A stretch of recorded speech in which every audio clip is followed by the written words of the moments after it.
Há uma palavra, irmãos, que o Espírito Santo propôs em meu coração. Esta palavra é a continuação da mensagem de domingo passado. Nós estamos, irmãos, desde o mês de maio, ou melhor, julho, dia 31 de julho, nós iniciamos uma série de mensagens com o título Superando Emoções Negativas. E a mensagem de hoje é a 13ª mensagem desta série. No domingo passado nós vimos a parte 1 e hoje é a segunda parte. É uma instrução da Palavra de Deus e do Espírito Santo, como superar a traição. Nós vamos ler a Bíblia no Evangelho de Mateus, Novo Testamento, Evangelho de Mateus, capítulo 26 do Evangelho de Mateus.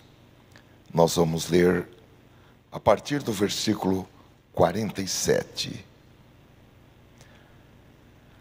Mateus, capítulo 26, versículo 47. A palavra do Senhor nos diz assim: enquanto Jesus ainda falava, eis que chegou Judas, um dos 12, e com ele grande multidão, com espadas e porretes, vinda da parte dos principais sacerdotes e dos anciãos do povo. Ora, o traidor que tinha dado a eles um sinal: aquele que eu beijar é esse, prendam-no. E logo aproximando-se de Jesus, Judas disse: salve, mestre, e o beijou. Jesus, porém, lhe disse: amigo, o que você veio fazer? Nisto, aproximando-se eles, agarraram Jesus e o prenderam. Versículo 57. E os que prenderam Jesus o levaram à casa de Caifás, o sumo sacerdote, onde se haviam reunido os escribas e os anciãos. Pedro o seguia de longe até ao pátio do sumo sacerdote. E tendo entrado, assentou-se entre os servos para ver como aquilo ia terminar. Versículo 69. Pedro estava sentado fora no pátio. Uma empregada se aproximou e lhe disse: você também estava com Jesus, o Galileu. Mas ele negou diante de todos e disse: não sei o que você está dizendo. Quando se dirigia para a porta, Pedro foi visto por outra empregada que disse aos que estavam ali: este também estava com Jesus, o Nazareno. E ele negou outra vez com juramento: não conheço esse homem. Pouco depois, aproximando-se os que estavam ali, disseram a Pedro: com certeza, você também é um deles, porque o seu modo de falar o denuncia. Então ele começou a praguejar e a jurar: não conheço esse homem. E no mesmo instante, o galo cantou. Então Pedro se lembrou das palavras que Jesus lhe tinha dito: antes que o galo cante, você me negará 3 vezes. E Pedro, saindo dali, chorou amargamente. Amém. Meus queridos e amados irmãos, eu creio que o Espírito Santo nos dirigiu a esta série Como Superar Emoções Negativas, porque nós precisamos estar psicologicamente preparados e espiritualmente preparados para enfrentar os maus dias em nossas vidas, enfrentar as tempestades que surgem em nossas vidas. Esses dias maus, a maioria deles chega de surpresa, chega quando nós menos esperamos, chega sem prévio aviso. E eu tenho, meus amados irmãos, a mais absoluta convicção que o Espírito Santo está trabalhando para que nós sejamos preparados pela revelação da palavra de Deus e a revelação do Espírito Santo, para que nós sejamos capacitados para grandes eventos que Deus quer realizar em nossas vidas, tanto individualmente falando, como testemunhou aqui a Sofia, como também coletivamente falando, que se refere aos grandes eventos que Deus quer realizar em nossas famílias e também em nossa igreja. E nós, meus amados irmãos, precisamos ter uma musculatura espiritual e também psicológica bem definida para enfrentar os maus momentos. Como eu disse aos irmãos, já são 12 mensagens sobre este tema, e eu quero, assim, não apenas recomendar, mas insistir de maneira enfática que os irmãos vejam essas outras 12 mensagens, porque pode ser que ao ouvir pela primeira vez, você deixou escapar algo, e vendo pela segunda vez ou pela terceira vez, a sua atenção vai ser despertada para algum detalhe que você deixou escapar da primeira vez. Porque, meus amados irmãos, nós precisamos estar devidamente preparados, equipados, para que nós enfrentemos os problemas da vida. E depois de sair desses problemas, nós não estejamos doentes, não estejamos deprimidos. A Bíblia nos diz, em Efésios capítulo 5 e versículo 16, que os dias em que nós vivemos são dias maus. Então Paulo diz: por isso, aproveitem bem todas as oportunidades que vocês têm, não hajam como pessoas sem juízo, mas procurem entender o que o Senhor quer que vocês façam. A Bíblia também nos diz em Eclesiastes, capítulo 7 e versículo 14, que na vida existem dias bons e dias ruins. E quando, diz aqui o autor, quando os dias forem bons, nós devemos aproveitá-los ao máximo, mas os dias maus devem ser para nós um chamado à reflexão. É bom, irmãos, que todos nós saibamos que este mundo tem sido chamado e é um vale de lágrimas. Há uma oração católica, irmãos, muito antiga, uma oração que desde que eu era pequeno eu já ouvia falar nesta oração, que é intitulada Salve Rainha. Quantos conhecem essa oração?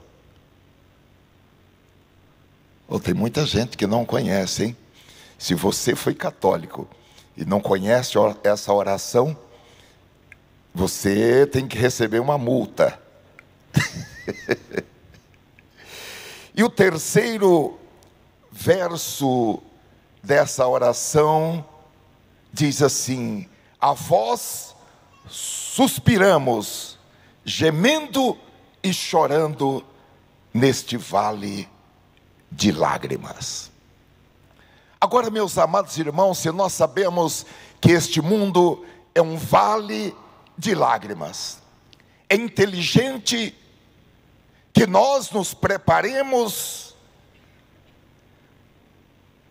ao máximo para que quando surgir o momento da lágrima, nós estejamos preparados para enfrentar os contratempos que, meus amados irmãos, mais cedo ou mais tarde aparece na vida de todos nós. Como eu disse aos irmãos domingo passado, nós não pregamos muito sobre esse tema. E até para mim foi assim quando domingo passado, ou melhor, sexta-feira da outra semana, o meu coração foi movido para pregar a respeito da traição. Eu confesso aos irmãos que para mim foi assim um tanto impactante. Mas como a Bíblia diz que é melhor obedecer do que oferecer sacrifícios, eu procurei ser fiel e estudar e trazer esta palavra para a igreja desde domingo passado, como uma preparação para a vida, meus amados irmãos, porque é impossível passar por esta vida sem beber o cálice amargo da dor e da decepção das traições. E vamos, meus irmãos, ser transparentes. Nós não estamos preparados para lidar com isso, nem do ponto de vista espiritual e nem do ponto de vista emocional. Porém, meus amados irmãos, é uma realidade. Só que vamos ser assim totalmente transparentes. Ninguém está preparado para receber uma facada pelas costas.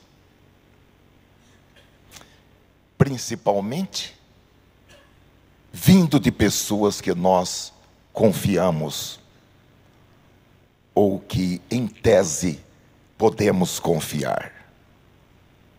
Domingo passado eu falei para os irmãos que nós íamos examinar a traição sob 3 cenários.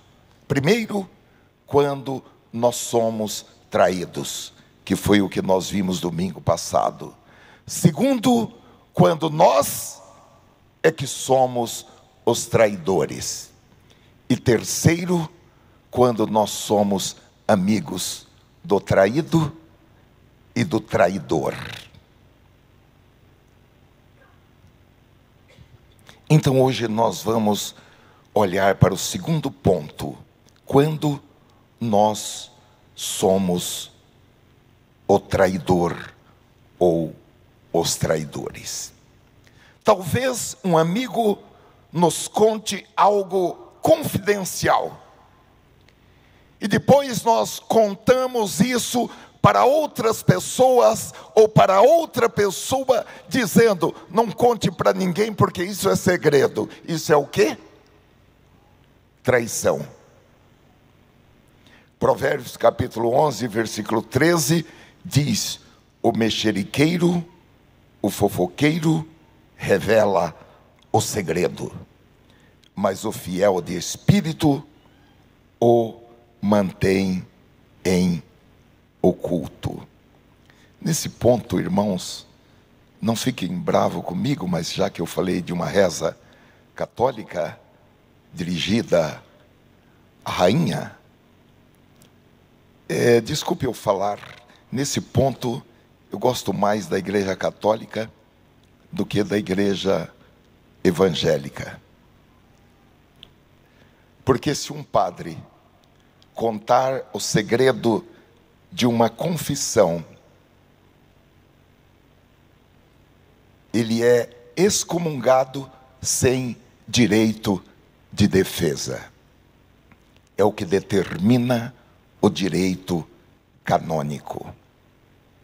Já na igreja evangélica, com todo respeito, nós vemos muitos casos de pessoas que não confiam nos seus pastores, porque imaginam que ele vai contar para a esposa para as amigas, e as amigas para os maridos, e daqui a pouco todo mundo está sabendo do segredo que ele ou ela contou para o pastor. Nós tínhamos, e até vamos voltar, um trabalho de atendimento pastoral eletrônico pela internet, e meus amados irmãos, era alarmante o número de pessoas que falavam conosco. Tinha mais outros 2 pastores que atendiam esse aconselhamento pastoral online.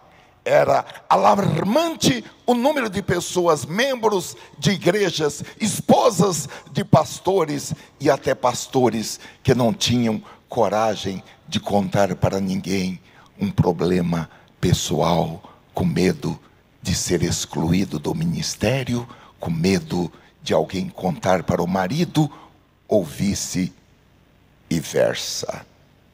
Então, meus amados irmãos, segredo é segredo e tem que ser levado para o túmulo. Pode ser também que alguém nos conte sobre uma boa ideia, uma invenção, uma máquina. E aquele que ouviu, roube essa ideia e a apresente como sua para receber o crédito, sabendo que a ideia originalmente não era sua. Meus amados irmãos, hoje isso está muito fácil. Eu fui professor, irmãos, e tinha aluno que copiava Ctrl+C, Ctrl+V, e não tirava nem as informações de onde ele copiou aquilo. Isso também é traição. Então não posso citar. Claro que pode citar. Os livros estão aí para que nós copiemos os que está lá e falemos na página tal, no número tal, o autor, aspas, disse isso, isso e isso. Agora, copiar algo de outra pessoa como sua, isso daí é traição e é pecado. Foi lançado no inferno porque fez plágio. O pecado do plágio. Olha, queridos irmãos, a realidade é que por várias maneiras a gente pode acabar traindo alguém. E depois, o que é que podemos fazer no dia seguinte, ou até mesmo no momento seguinte? Eu quero apresentar 4 atitudes que nós devemos tomar quando nós somos o traidor. A primeira, examinemo-nos a nós mesmos. Essa é a primeira atitude. Eu preciso entrar em contato comigo mesmo. eu preciso conversar comigo mesmo. Eu preciso explicar para mim mesmo porque eu fui capaz de fazer aquilo. Porque pode ser que eu agi daquela maneira porque eu estava sendo pressionado e eu não consegui suportar a pressão.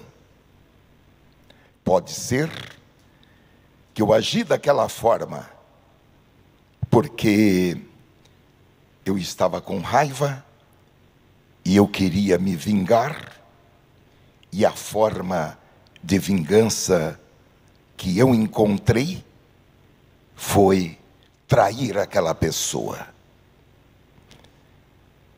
Meus queridos irmãos, diante de uma situação de traição, em que nós somos, no processo da traição, a parte ativa, nós precisamos fazer um exame introspectivo. É o mesmo exame que nós lemos ontem, aqui, em 1 Coríntios, capítulo 11, e versículo 28, que Paulo disse: examine-se cada um a si mesmo. Ele está falando de um encontro que nós devemos ter com a nossa própria consciência, para que possamos entender o que motivou para que nós tivéssemos aquela disposição de trair. Houve uma época, irmãos, em que Judas Iscariotes era uma pessoa da confiança de Jesus e de todo o grupo de apóstolos, tanto que era ele quem tomava conta, quem guardava o dinheiro que entrava de contribuições para o ministério de Jesus. Lucas capítulo 8, versículos 2 e 3, relata o nome, ou melhor, os nomes de várias mulheres que serviam a Jesus com os seus bens. Podemos passar para o versículo 3. São várias mulheres da sociedade judaica e também da sociedade romana que serviam ao Senhor com os seus bens. E Judas tinha a oportunidade de administrar todas as atividades financeiras do grupo de Jesus, assim como também providenciar alimentação, suprimentos de viagem, etc. E ainda fazer a distribuição para os pobres de dinheiro que era tirado da bolsa deles. Nós podemos imaginar que nessa atividade, servindo a Jesus, servindo aos demais apóstolos, servindo também aos pobres, que Judas poderia manter o seu espírito abnegado e disposto a servir. Então, irmãos, o que houve com Judas? Porque não foi Judas que apareceu e seguiu a Jesus, foi Jesus que, depois de orar e jejuar uma noite inteira, escolheu Judas para ser um dos seus discípulos. O que aconteceu com Judas? A Bíblia diz que Satanás entrou em Judas. E a pergunta é: qual foi essa porta, ou a porta de entrada, para que Satanás entrasse em Judas? Por incrível que pareça, irmãos, a porta de entrada para que Satanás entrasse em Judas foi o amor ao dinheiro. O amor ao dinheiro. Até hoje, irmãos, eu tenho observado que há pessoas crentes, pessoas piedosas, que caem nessa cilada do diabo, porque o diabo fomenta no seu interior o amor ao dinheiro. E há pessoas que perdem a comunhão com o irmão por causa do amor ao dinheiro, que vira a cara para um irmão por causa do amor ao dinheiro, que deixa de cumprimentar um irmão por causa do amor ao dinheiro. Ah, mas eu tenho direito, eu estou no meu direito. Sabe como a Bíblia chama esse direito? E é o que o Espírito Santo está nos revelando hoje. O nome desse direito, amor ao dinheiro, é o nome desse direito.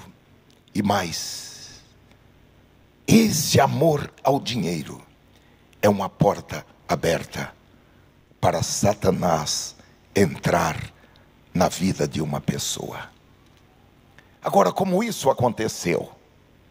Há um relato em João capítulo 12, versículo 4 em diante. Foi feita uma homenagem ao Senhor Jesus. Essa homenagem era uma refeição. E Jesus estava na casa de um homem chamado Simão, que era tio de Lázaro, Maria, Marta e Maria. E Maria, a caçula daquela família, entrou sem ser notada, e ela quebrou um vaso de alabastro e derramou sobre a cabeça e os pés de Jesus todo o perfume daquele vaso, cujo perfume, meus irmãos, hoje seria avaliado em aproximadamente 18 mil reais em moeda corrente nacional. Ou seja, era um perfume muito caro. E o que aconteceu? Veja aí, versículo 4. Então, um dos discípulos, Judas Iscariotes, filho de Simão, o que havia de traí-lo, disse: por que não se vendeu este unguento por 300 dinheiros e não se deu aos pobres? Ora, ele disse isso não pelo cuidado que tivesse com os pobres, mas porque era ladrão e tinha a bolsa e tirava o que ali se lançava. É assim, irmãos, que a traição começa.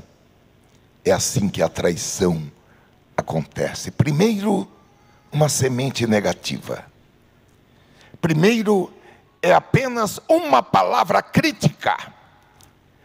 É apenas uma palavra cínica que é plantada. Um simples descontentamento porque não recebeu o que gostaria de ter recebido e aquilo que achava que lhe era de direito. E o que acontece? Em vez de pisar na cabeça dessa serpente e esmagá-la, nós regamos a semente, acariciamos a palavra crítica e dizemos: eu vou abrir mão, mas eu estou sendo prejudicado. Sabe qual é o próximo episódio? Satanás vai entrar, porque a porta ficou aberta. Um espírito crítico, inconformado, é o pré-requisito para a traição, porque a porta fica aberta. E aqui no episódio do almoço de Jesus, dessa homenagem que estavam prestando a Jesus, foram duas coisas que se juntaram: o espírito crítico e o amor ao dinheiro.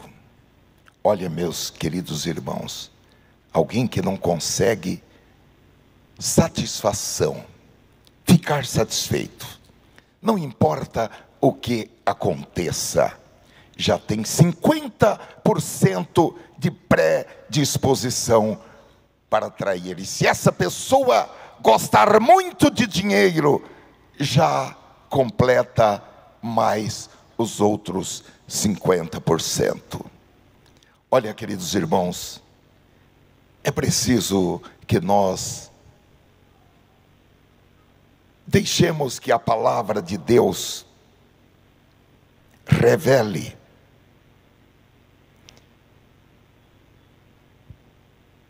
qualquer desvio que possa existir em nós. Eu creio que nós temos que fazer a oração de Davi: Senhor, sonda-me. Davi está falando: eu não quero só raio-x, eu quero sonda, eu quero algo mais invasivo que entre dentro de mim e veja se há em mim algum caminho mau. Nós temos que ter essa predisposição diante de Deus. Aleluia. Então, meus amados irmãos, se quisermos superar a traição, quando nós somos parte ativa no processo, ou vencer, porque a traição não começa no ponto zero. Alguém teve antes o desejo de trair, a vontade de trair, aquilo ficou lá borbulhando. O primeiro passo é eliminar qualquer sentimento de justificação, de justificativa, examinando-nos a nós mesmos. Eu preciso ver de maneira nua e crua a minha traição, ou a minha vontade, o meu desejo de trair, como ele é. Em última análise, irmãos, quando nós traímos, ou estamos tentados a trair, há um grande componente de egoísmo pessoal, porque não estamos nos importando com ninguém além de nós mesmos. O alvo é conseguir o que nós queremos, e para isso calha aquela máxima: os fins justificam os meios. Agora, meus amados irmãos, quando isso acontece, a pessoa fica vulnerável e predisposta a comprometer a sua moralidade, a ética, a sua integridade, e ela minimiza a importância dos seus relacionamentos, da sua amizade e dos seus compromissos. Foi o que aconteceu com Judas. Judas vendeu Jesus por 30 moedas de prata. Era muito dinheiro? Claro que não. 30 moedas era o preço que se pagava por um escravo. E veja, os irmãos, depois dele ter estado 3 anos com Jesus, depois dele ser um companheiro próximo de Jesus, tão próximo que ele e Jesus comiam com as mãos no mesmo prato. Depois dele ver Jesus cuidando de tantas pessoas, inclusive dele e dos demais apóstolos, agora, na reta final, ele vendeu Jesus pela mísera quantia de 30 moedas de prata. Vamos para a segunda atitude. Nós precisamos nos simpatizarmos com o traído. Quando alguém nos confronta com uma traição, é comum ao ser humano em geral utilizar algum mecanismo de defesa e tentar justificar o que fez, ou tentar jogar a culpa em outrem, ou ainda tentar convencer o ofendido de que não é tão ruim assim como parece ser. Há uma outra tática, e essa é uma tática que foi inventada no inferno. Essa tática, ela é muito utilizada, e ela diz: a melhor defesa é o ataque. Então, irmãos, o culpado pela traição, ele quer fazer com que a vítima se sinta culpada. Você é que é culpado. Você é que é culpada. Olha, meus queridos irmãos, se há arrependimento, o processo de arrependimento tem que começar com aquele que deu causa, ouvindo o coração do outro, sem querer desvirtuar ou desmontar as palavras do outro. Porque quando nós somos os responsáveis por uma traição, a nossa resposta inicial, como nós vimos, é o arrependimento. E o arrependimento, ele tem que ser acompanhado com o desejo, não apenas de confessar os danos, mas de restaurar os danos.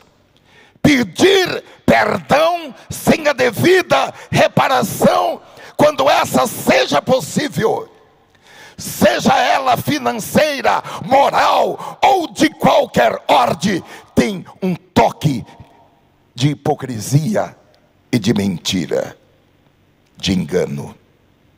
Porém, o mínimo que pode e que deve ser feito é simpatizar com as dores emocionais que o outro está sentindo, ou com os prejuízos que ele ou ela está experimentando. Nesse caso, irmãos, eu penso que vale aquela palavra que João Batista disse: ide e produzi frutos dignos de arrependimento. O arrependimento tem que ser visível. O arrependimento tem que ser audível. Eu tenho que pegar no arrependimento. Eu quero ver o arrependimento. Não basta arrependimento de palavras, o arrependimento de expressões, arrependimento de lágrimas, arrependimento do coração. Tem que haver mais do que isso. Vamos para a terceira atitude daquele que caiu no laço do diabo e foi traidor. Precisamos perceber a gravidade das consequências de nosso ato. Provérbios capítulo 25, versículo 9 e 10. É preferível tentares resolver o assunto diretamente com a pessoa com quem estás em conflito. Podem outros acusar-te de inconfidência, de modo que nunca mais recuperarás a tua boa reputação. O texto está dizendo que há o perigo de nunca mais a pessoa recuperar a boa reputação. Então, irmãos, quando nós caímos no laço do diabo e somos traidores, uma má reputação pode nos seguir por toda a vida. E no dia do velório, alguém vai dizer: não é porque morreu que agora vai ser bom. Esse aí não valia o arroz que ele comia. Não é porque ele morreu que a gente vai esquecer do que ele fez. Como nós falamos, irmãos, no início desta mensagem, alguns sinônimos de traição são deslealdade, infidelidade, e é exatamente isso o que alguém faz quando trai a confiança de outrem, e ele ou ela ganha a reputação de ser alguém em quem não se pode confiar. Meus queridos irmãos, as feridas de uma traição são feridas profundas e duradouras, porque às vezes a pessoa traída carregará essa ferida pelo resto da sua vida, carregará ressentimento, raízes de amargura em seu coração. Porque se a pessoa que foi traída não abrir o seu coração para o Espírito Santo e a palavra, não há como arrancar as raízes de amargura e as feridas no coração. Só Jesus, só o Espírito Santo pode fazer isso. Nem a psicologia, ela não se propõe a fazer isso. As terapias oferecem mecanismos, mas não para remover. Oferecem mecanismos para sublimar aquele problema. Agora, para arrancar a raiz de amargura no coração, só o Espírito Santo e a palavra de Deus. Agora, meus amados, quando Judas traiu a Jesus, ele enfrentou sérias consequências, porque não demorou muito tempo, foram apenas algumas horas para ele perceber que havia feito algo errado, e ele ainda tentou consertar, indo devolver o dinheiro para os sacerdotes judaicos. Mateus, no capítulo 27, versículo 3, registra da seguinte maneira: e sucedeu que Judas, seu traidor, ao ver que Jesus havia sido condenado, sentiu terrível remorso e procurou devolver aos chefes do sacerdote e aos anciãos as 30 moedas de prata, e declarou: pequei, pois traí sangue inocente.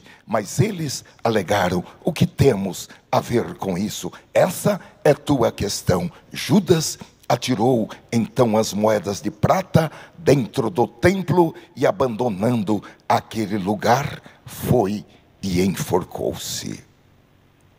Meus queridos irmãos, a traição, ela traz consequências. A traição, ela é um espírito maligno.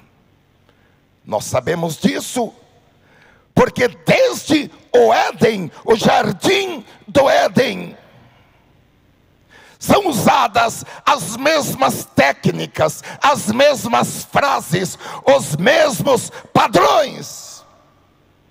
E, meus amados irmãos, qualquer pessoa que não esteja muito atenta, de olhos abertos, prestando atenção, pode ser vítima desse espírito maligno. E o objetivo desse espírito maligno é incapacitar a pessoa e fazer com que ela termine os seus dias na miséria. Só há uma solução para resolver o problema da traição, que é a quarta atitude. Precisamos nos arrepender. O texto que nós lemos no início descreve duas histórias: a história de Judas e a história de Pedro. Os dois traíram Jesus. Ambos se afastaram de Jesus, Judas e Pedro. Duas histórias, irmãos, que nos colocam diante do mistério do mal, diante dos abismos da maldade que existem no coração de todo ser humano. E não somente os dois, Judas e Pedro, mas Jesus foi traído por todos aqueles que estavam mais próximos dele. Em Mateus capítulo 26 e versículo 31, ele mesmo disse que naquela mesma noite todos eles fugiriam e se afastariam. E no versículo 56, Mateus 26 e 56, diz que quando Jesus foi preso, todos os de seus discípulos abandonaram-no e fugiram. Mais tarde, nesse mesmo capítulo, versículo 39, nós vemos Pedro negando a Jesus. Então Pedro, tal como Judas e os demais apóstolos, tinham uma visão demasiadamente humana a respeito da missão do Senhor Jesus Cristo. Eles esperavam que o Senhor Jesus Cristo, com a sua glória, com o seu poder, libertasse a nação de Israel do jugo do Império Romano. Era um equívoco. Jesus tinha sido bem claro quando ele disse: o meu reino não é aqui deste mundo. E meus amados irmãos, naquela noite de sexta-feira, em que o Senhor Jesus foi traído, Pedro ainda seguiu a Jesus até a casa do sumo sacerdote. Porém, ele foi surpreendido, porque ele havia falado: ainda que todos te abandonem, eu não te abandonarei. Mas ele foi surpreendido com a sua fraqueza, e por 3 vezes ele negou a Cristo. Nós já lemos que ele disse para a primeira empregada: não sei o que dizes. Para a segunda: não conheço tal homem. E ele insistiu e começou a praguejar, a xingar, a falar palavrões: não conheço este homem. Mateus capítulo 26, versículo 73. Então começou ele a praguejar e a jurar, dizendo: não conheço este homem. E imediatamente o galo cantou, e lembrou-se Pedro das palavras de Jesus, que lhe dissera: antes que o galo cante, 3 vezes me negarás. E saindo dali, chorou amargamente. Eu fiquei pensando, meus queridos irmãos, será que nós traímos a Jesus quando a pressão aumenta? Quando a temperatura e pressão aumentam? Será que nós negamos a Jesus como fez Pedro e os outros discípulos? Eu sei que nós traímos a Jesus quando nós caímos em pecado. Que nós traímos a Jesus quando nós deixamos de defender a fé que uma vez foi entregue aos santos. Quando nós somos questionados e nós saímos de lado para não nos comprometermos. Que nós traímos a Jesus quando nós o seguimos de longe, como Pedro fez.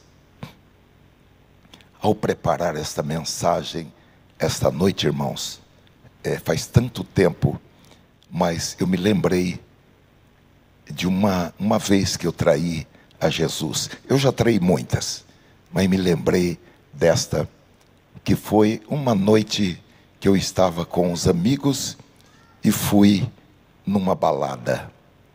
Eu nunca vi, irmãos, um retrato do inferno como numa balada. Sinceramente, parece que tinha uma coalizão de demônios ali, fustigando aquelas pessoas, motivando aquelas pessoas, e eu lá onde o diabo havia feito o seu trono.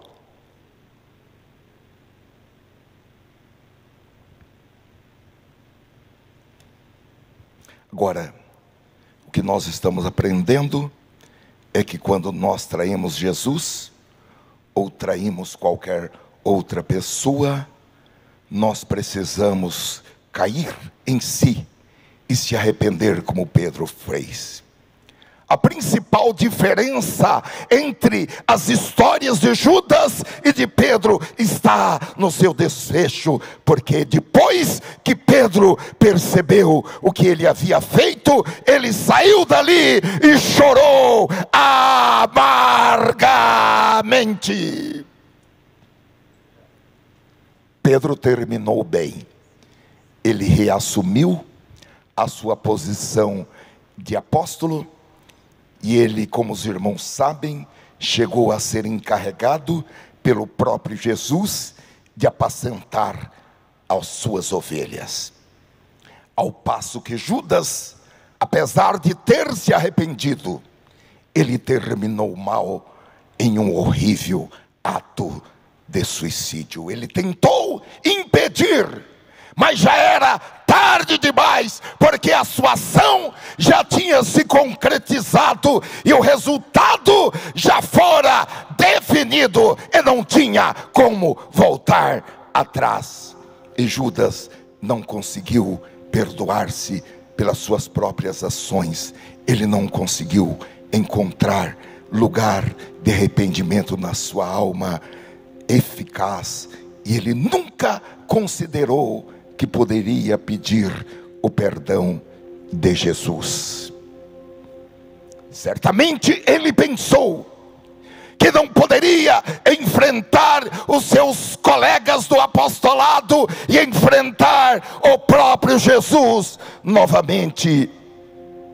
Ele jogou as moedas no templo, mas ele entendeu que não conseguiria viver com aquela culpa e com a vergonha daquilo que ele tinha feito.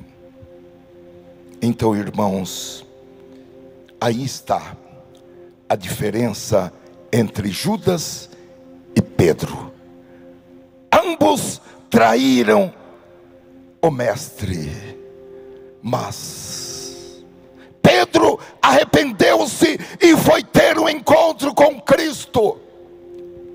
Judas arrependeu-se, mas o seu arrependimento ficou apenas no âmbito psicológico.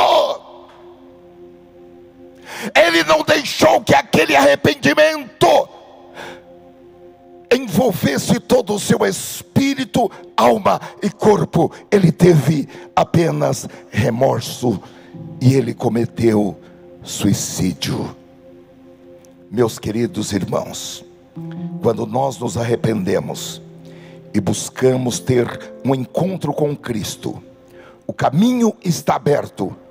Não importa o que nós tenhamos feito, o caminho está aberto para que nós sejamos perdoados e restaurados, como Pedro foi perdoado, foi restaurado e foi cheio do Espírito Santo. Agora, meus amados irmãos, quando nós falamos dos acontecimentos que cercaram a traição de Jesus, sempre o que nós falarmos, qualquer frase que nós pronunciarmos, ela é anexada ao nome de Judas Iscariotes. No entanto, como nós vimos, Pedro negou, os outros traíram, exceto João, fugiram. Agora, por que os outros fugiram, Pedro negou. Porém, essas traições nunca são extensamente mencionadas, há apenas o registro do evento e ponto final. Por que que a traição dos outros não é mencionada? Sabe por quê? Porque eles se arrependeram e eles tiveram um novo encontro com Cristo, e eles receberam perdão, e eles receberam restauração. E essa página escura da vida deles foi removida, foi apagada. Eu quero dizer a todos os irmãos, já terminando esta mensagem, que não importa quem você traiu, que não importa quando e nem a gravidade da sua traição, se houver arrependimento da sua parte, e se você tiver um encontro com Cristo, essa página será eliminada da sua vida. Nunca mais você vai perder o sono por causa dessa acusação que lhe persegue dia e noite. Nunca mais você vai perder o seu sono. Eu fiquei pensando ao preparar essa mensagem, irmãos, a mesma luta de Judas e de Pedro e dos demais apóstolos é a minha luta, e acredito que seja a sua luta. E eu fiquei pensando, eu não tenho a pretensão de ser melhor do que Judas e de ser melhor do que Pedro. Todos nós estamos na mesma posição. As mesmas tentações, os mesmos demônios, as mesmas pressões que podem nos levar para o mal, para o egoísmo, para a avareza, para o amor ao dinheiro, que foram os motivos que derrubaram Judas, que derrubaram Pedro, também estão em nós. Podem estar adormecidas como o vírus da catapora, que fica adormecido, mas depois de anos e anos, esse vírus pode acordar, e quando ele acorda como herpes zoster, uma doença perigosa, uma doença que causa muitas dores. Olha, meus queridos irmãos, são muitas as forças do mal que nos procuram seduzir, enganar e nos tornar reféns de sentimentos e de emoções doentias. E elas surgem no próprio coração humano, e elas surgem também através de tentações diabólicas de Satanás, as chamadas astutas ciladas do maligno. Para todos os casos, para todos os cenários, quando nós somos traídos, quando nós somos traidores, e também quando nós somos amigos do traído e do traidor, só há uma solução na pessoa bendita e maravilhosa do Senhor Jesus. Nesta noite, eu encerro esta palavra dizendo, repetindo as palavras de Jesus em Apocalipse, capítulo 3, e versículo 20: eis que estou à porta e bato. Eis que estou à porta e bato. Se alguém ouvir a minha voz e abrir a porta do seu coração, abrir a porta da sua vida, eu entrarei em sua casa, e farei da sua casa um banquete ou uma festa. Cearei com ele, jantarei com ele e ele comigo. Não basta ouvir, tem que ouvir e abrir a porta. E se abrir a porta, ele vai entrar em sua vida, e a sua vida nunca mais será a mesma. Se existe alguma coisa em sua vida da qual o Espírito Santo convenceu você nesta noite que deve se arrepender, se algo que o Espírito Santo revelou para você durante esta mensagem, que você deve se arrepender por isso, esta é a sua oportunidade. Oportunidade é algo que vem e passa e nunca mais aparece. Pode aparecer outro momento, mas esta oportunidade, ela vai e não volta mais. Eu quero pedir a fineza que todos nós curvemos as nossas cabeças e fechemos os nossos olhos. Ó Senhor, eu entreguei esta palavra com grande temor. Eu vou pedir que todos, por favor, curve a cabeça e feche os olhos. Ó Senhor, eu entreguei esta palavra com muito temor e tremor, porque estou tratando com pessoas que compõem a igreja de Jesus, a eleita, a noiva do Cordeiro. Pessoas que estão aqui na terra sob a proteção do Pai e do Filho e do Espírito Santo.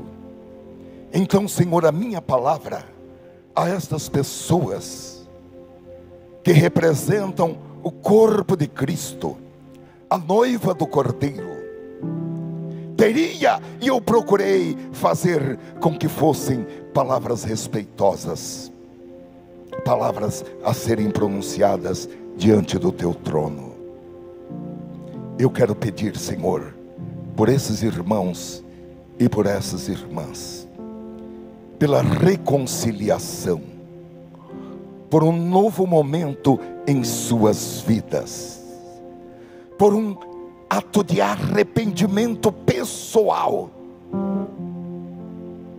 que possa, Senhor, voltar no tempo e trazê-los para agora este momento de liberdade, porque essa acusação, ela é removida pelo poder do Espírito e da palavra. E em nome de Jesus, como igreja, dentro, Senhor, das palavras do teu santo Filho Jesus, que disse que tudo que fosse desligado na terra seria desligado no céu, e tudo que fosse ligado na terra seria ligado no céu, que os pecados que fossem perdoados aqui seriam removidos. Então nós, como igreja, nós proclamamos este perdão individual, mas também coletivo, a todos os teus filhos, a todas as tuas filhas, para que nunca mais sejam acusados pelos demônios, pelo acusador, o mesmo que acusou a Judas de uma maneira que ele não pôde suportar. Que esses demônios sejam proibidos de se lembrarem deste ato que aconteceu lá atrás, e que pelo poder do nome de Jesus haja liberdade, liberdade, liberdade, porque se o Filho vos perdoar, nos perdoar, seremos verdadeiramente livres. Obrigado por esta noite, obrigado por este momento que o Senhor abriu na tua agenda. um momento para nos receber diante do teu trono, para assegurar um novo momento em nossas vidas.